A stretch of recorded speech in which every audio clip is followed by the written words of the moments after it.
ગુજરાતમાં મેઘરાજાએ ધબધબાટી બોલાવી છે તો સીએમ ભૂપેન્દ્ર પટેલે ઉચ્ચ અધિકારીઓ સાથે સમીક્ષા બેઠક કરી। મનોજ કુમાર દાસ પણ ઉપસ્થિત રહ્યા।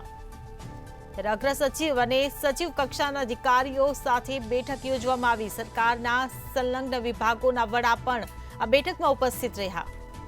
તો ગુજરાતમાં મેઘરાજાએ ધબધબાટી બોલાવી છે।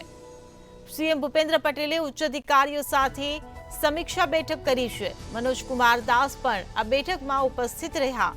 તો અગ્ર સચિવ અને સચિવ કક્ષાના અધિકારીઓ સાથે સીએમએ બેઠક યોજી। સરકારના સંલગ્ન વિભાગોના વડા પણ આ બેઠકમાં ઉપસ્થિત રહ્યા।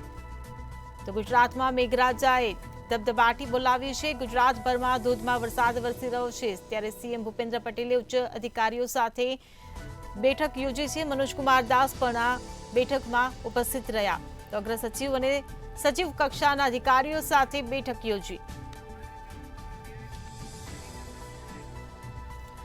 તો સંવાદદાતા ઉજ્જવલ વ્યાસ આપણી સાથે ગાંધીનગરથી લાઈવ જોડાઈ ગયા છે। જી ઉજ્જવલ, સીએમ ભૂપેન્દ્ર પટેલે ઉચ્ચ અધિકારીઓ સાથે આજે સમીક્ષા બેઠક યોજી છે। બેઠકમાં શું ચર્ચા થશે? જી બિલકુલ, ગુજરાતમાં જે અત્યારે પ્રવર્તમાન પરિસ્થિતિ છે એના અનુસંધાનની અંદર મુખ્યમંત્રી છેલ્લા 3 દિવસથી સ્ટેટ ડિઝાસ્ટર મેનેજમેન્ટ ખાતે ઉચ્ચ અધિકારીઓ સાથે પરામર્શ કરે છે। જે તે જિલ્લાની જે પરિસ્થિતિ છે ત્યાંના કલેક્ટર અને વહીવટી તંત્ર સાથે સ્ટેટ ડિઝાસ્ટર મેનેજમેન્ટથી સીધો વિડીયો કોન્ફરન્સ માધ્યમથી સીધો સંવાદ વ્યક્ત કરીને ત્યાંની પરિસ્થિતિનો તાગ મેળવે છે અને જરૂરી દિશા નિર્દેશ આપી રહ્યા છે। આ પરિસ્થિતિ છેલ્લા 3 દિવસથી ચાલે છે। આજે પણ ગુજરાતના કેટલાક મોટાભાગના વિસ્તારોની અંદર ભારે વરસાદ પડ્યો હતો, જેના પગલે મુખ્યમંત્રી ભૂપેન્દ્રભાઈ પટેલે અત્યારે 4 વાગે એક મહત્વની હાઈ લેવલની બેઠક બોલાવી હતી। આ બેઠકની અંદર અગ્ર સચિવ અને સચિવ કક્ષાના અધિકારીઓ ખાસ ઉપસ્થિત રહ્યા હતા। આપને ખાસ જણાવી દઉં કે ખાસ કરીને વડોદરા શહેરના મ્યુનિસિપલ કમિશનર અને જિલ્લા વહીવટી તંત્ર એટલે કે જિલ્લા કલેક્ટર સાથે પણ સંવાદ કરીને ત્યાંની પરિસ્થિતિ અને તંત્ર દ્વારા જે રાહત બચાવની કામગીરી કરવામાં આવી છે તેનો પરિસ્થિતિનો તાગ મેળવ્યો હતો। મુખ્યમંત્રી કક્ષાએથી સીધા દિશા નિર્દેશ પણ આપવામાં આવ્યા હતા।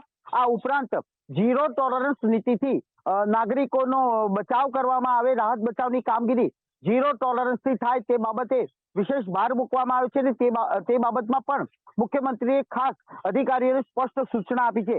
આ ઉપરાંત કોઝવે ઉપરથી જ્યાં પાણી પસાર થતું હોય છે, જે હાઈવે છે કે પંચાયતના માર્ગ છે જેના ઉપરથી વધુ પાણી પસાર થતું હોય છે, ત્યારે નાગરિકો એ રોડ પસાર કરવાનો એક પ્રયાસ કરતા હોય છે, જેમાં તેની દુર્ઘટના બનતી હોય છે અને મૃત્યુ પામતા હોય છે। આવા કિસ્સા બને નહીં તે માટે પણ તંત્રને સતર્ક રહેવા અને જરૂર પડે તો જે તે વ્યક્તિ હોય તેની સાથે કડકાઈથી વર્તન કરવાના પણ સૂચના આપી દેવામાં આવી છે।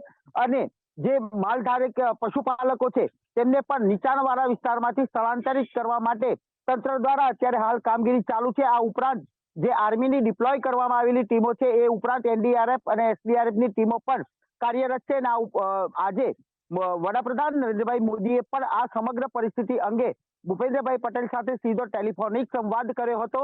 આ ટેલિફોનિક સંવાદની અંદર જરૂર પડે તો કેન્દ્ર સરકાર તમામ પ્રકારની મદદ પૂરી પાડશે તેવી ખાતરી ભૂપેન્દ્રભાઈ પટેલે પણ આપી હતી। જી ઉજ્જવલ, સમગ્ર માહિતી બદલ આભાર। સીએમ ભૂપેન્દ્ર પટેલે ઉચ્ચ અધિકારીઓ સાથે બેઠક યોજી। મનોજ કુમાર દાસ પણ આ બેઠકમાં ઉપસ્થિત રહ્યા। અગ્ર સચિવ અને સચિવ કક્ષાના અધિકારીઓ સાથે સીએમ ભૂપેન્દ્ર પટેલે બેઠક યોજી। સરકારના સંલગ્ન વિભાગોના વડા પણ આ બેઠકમાં ઉપસ્થિત રહ્યા। તો ગુજરાતમાં મેઘરાજાએ ધબધબાટી બોલાવી છે। ધોધમાર વરસાદ વરસી રહ્યો છે ત્યારે જ્યાં જ્યાં નુકસાન પહોંચ્યું છે ત્યાં રાહત અને બચાવ કામગીરીને લઈને સીએમ ભૂપેન્દ્ર પટેલે નિર્દેશ કર્યા છે।